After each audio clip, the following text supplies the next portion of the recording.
அஸ்ஸலாமு அலைக்கும் ரஹ்மத்துல்லாஹி தஆலா வபரகாத்துஹு. அல்ஹம்துலில்லாஹ். நேற்று நாம் கிபுரை பற்றி பார்த்தோம். அது தொடர்ச்சியாக கிபுருக்கு கஸ்ஸாலி ரஹ்மத்துல்லாஹி அலைஹி அவர்கள் 10 அடையாளங்களை குறிப்பிடுறாங்க. முதலாவது, யாரு கிபுர் இருக்கின்றதோ, அகம்பாவம் இருக்கின்றதோ, அவன் ஒருபோதும் உண்மையை ஏற்றுக்கொள்ள மாட்டான், உண்மையை மறுப்பான். இரண்டாவது, அவன் மற்றவர்களை இகழ்த்துவான். மூன்றாவது, ஆலோசனை கேட்க மாட்டான். அப்படி கேட்டாலும் கூட அதை அவன் பின்பற்ற மாட்டான், அதை நடைமுறைப்படுத்த மாட்டான். நான்காவது, தன்னுடைய தவறை எப்பொழுதும் ஒற்றுக்கொள்ள மாட்டான். ஐந்தாவது, அவன் எப்பொழுதும் புகழை விரும்புவான். ஆறாவது, அவனை விமர்சித்தால் வெறுப்பான். ஏழாவது, அவனை விட தாழ்மையார் இருக்கிறாங்களோ அவர் அவனோட பழக மாட்டான். எட்டாவது, ஏழைகளை மதிக்க மாட்டான். ஒன்பதாவது, எப்போதும் நான் தான் உயர்ந்தவன் என்று எண்ணிக்கொண்டிருப்பான். பத்தாவது, தான் செய்கின்ற அற்பமான அமலை அவன் பெரிதாக கருதுவான் என்பதாக இமாம் கஸ்ஸாலி ரஹ்மத்துல்லாஹி அலைஹி காட்டுகின்றார்கள். இந்த அகம்பாவத்தை நாம் அழிக்க வேண்டும் என்று சொன்னால் 3 விதமான வழிகளை அல் குர்ஆன் கூறுகின்றது.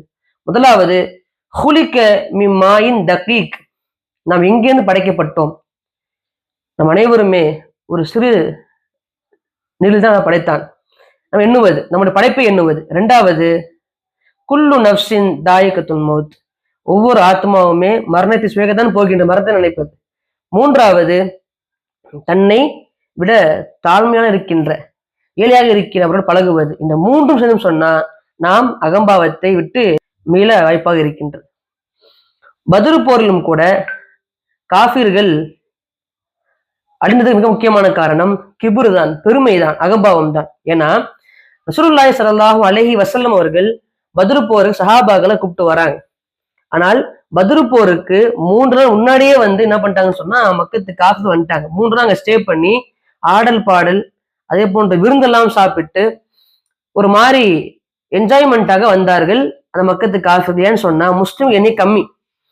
இப்படி அல்லாஹ் கம்மியா எண்ணிக்கையை காமித்தான். இதுதான் அல்லாஹ் குர்ஆன்ல குறி காட்டுகின்றான். முஸ்லிம்களுக்கு அல்லாஹ் காஃபிர் எண்ணிக்கை கம்மியா காமிச்சான். ஏன்னா முஸ்லிம்கள் அதை பார்த்து விரண்டு விடக்கூடாது. அதே போன்று காஃபிர்களுக்கு அல்லாஹ் முஸ்லிம் எண்ணிக்கை கம்மியா காமிச்சான். ஏன்னா அசால்ட்டா இருப்பதற்காக வேண்டி. இப்ப அல்லாஹ் ஏற்பட்ட ஏற்பாடுதான். இதன் காரணமாக அகம்பாவம் பிடித்து கிபுரோடு பெருமையோடு இந்த மக்கத்து காஃபிர் இருந்தார்கள். சொல்ல போனால் அந்த அபூஜஹல் ஆரம்ப காலத்திலிருந்தே, இஸ்லாம் பரவப்பட்ட பொழுது இருந்தே, ஆரம்பத்திலிருந்தே அபூஜஹலும் உத்பாவும் ஷைபாவும் வலீதும் நாங்கள் எல்லாம் உயர்ந்தவர்கள் என்று அகம்பாவத்தோடு கிபுரோடு இருந்தார்கள். நபி மதிக்கவே, குர்ஆன் ஏற்றுக்கொள்ளவே இல்லை.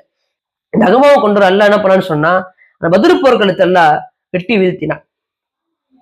ரசூலுல்லாஹி ஸல்லல்லாஹு அலைஹி வஸல்லம் அவர்கள் கேட்ட துவா, அல்லாஹும்ம இன் துஹ்லிக் ஹாதிஹில் இஸாபா வலா துஅபத் அபதா, இந்த படை அழிக்கப்பட்டு விட்டால் உன்னை வணங்க யாருமே இருக்க மாட்டாங்க என்ற துவாவை கேட்ட பிறகு அதே போல் நபி கிட்ட துவா, யா ஹய்யு யா கய்யூம் பிரஹ்மதிக அஸ்தகீஸ், இந்த துவாவெல்லாம் நாம் ஓத வேண்டும் இன்ஷா அல்லாஹ்.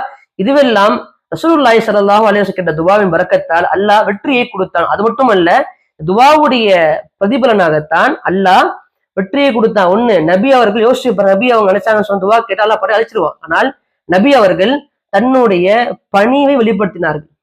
பணிவை வெளிப்படுத்தி அதை தாழ்த்தி கொண்டு அல்லாஹ்விடம் அனைத்தும் ஒப்படைத்தார்கள். சஹாபாக்கள் அவர்தான் வாழ்ந்தார்கள். இதன் காரணமாகவே இந்த பணிவும் அந்த கிபுர், மக்கத்து காஃபிர்கள் அகம்பாவங்களும் கிபுரா வந்தாங்க.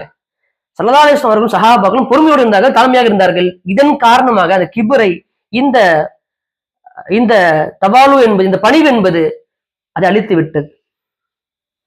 பத்ர் போர் என்பது நாம் வெளிப்படையாக பார்க்கின்ற பொழுது அது முஸ்லிம்களுக்கும் காஃபிர் நடந்த போர். ஆனால் உள்ளக பார்க்கின்ற பொழுது அது அகம்பாவத்திற்கும் கிபுருக்கும் அதே போன்று மன அமைதிக்கும் அதே போன்று தவாலு பணிவு நடந்த போராக தான் கருதப்படுகின்றது. எந்த அபூஜஹல் அகம்பாவத்தில் இருந்தானோ அதே அபூஜஹல் அந்த போர்க்களத்தில் கொல்லப்பட்டான். முஆத் முஅவ்வித் ரலியல்லாஹு அன்ஹுமா, சின்ன பசங்க, பெரும் பெரும் தலைவர்கள் அகம்பாவத்தில் இருந்த அந்த தலைவனை சின்ன பசங்களை வச்சு என்ன பண்ண சொன்ன அல்லாஹ் அவனை வீழ்த்தினான். எப்படி அப்ரஹா மன்னன் காபத்துல இடிக்க வரும் பொழுது ஒரு சிட்டுக்குருவியை, சின்ன பறவையை வச்சு அல்ல எப்படி அந்த படையை இல்லாம ஆக்கினானோ, அதே போன்றுதான் அகபாவம் கொண்ட அபூஜஹலை அழிக்க பொறுமையோடு பணிவோடு இருக்கின்ற சிறிய, அதாவது சக்தியிலும் சரி அறிவிலும் சரி சின்ன பசங்க இருக்கக்கூடிய முஆத் முஅவ்விதை என்ன பண்ண சொல்லலாம், அபூஜஹலை வீழ்த்தினான்னு சொன்னா இந்த பணிவு அந்த கிப்ரு அழித்து விட்டது. அதே போன்று யோசிச்சு அபூஜஹல் எந்த அளவுக்கு அகபாவம் அப்படின்னு சொன்னா, அபூஜஹல்ல அந்த சின்ன பசங்க என்ன பண்றாங்க சொன்னா அடிச்சு வீழ்த்திட்டாங்க, ஆனா உயிர் போகல. அப்ப அப்துல்லா இப்னு மஸ்ஊத் ரலியல்லாஹு அவர்கள் வந்து அபூஜஹல் பக்கத்துல மேல உட்கார்றாங்க. மேல உட்கார்ந்து கழுத்தை அறுக்க போறாங்க, தலையை அறுக்க போறாங்க. அப்ப அபூஜஹல் சொன்ன வார்த்தையை பாருங்க, நான் வந்து உன் கையிலேயே சாவணும், ஆடு மேய்ப்பவனுக்கு சாவணுமான்னு சொல்லி அபூஜஹல் வருத்தப்பட்டானா.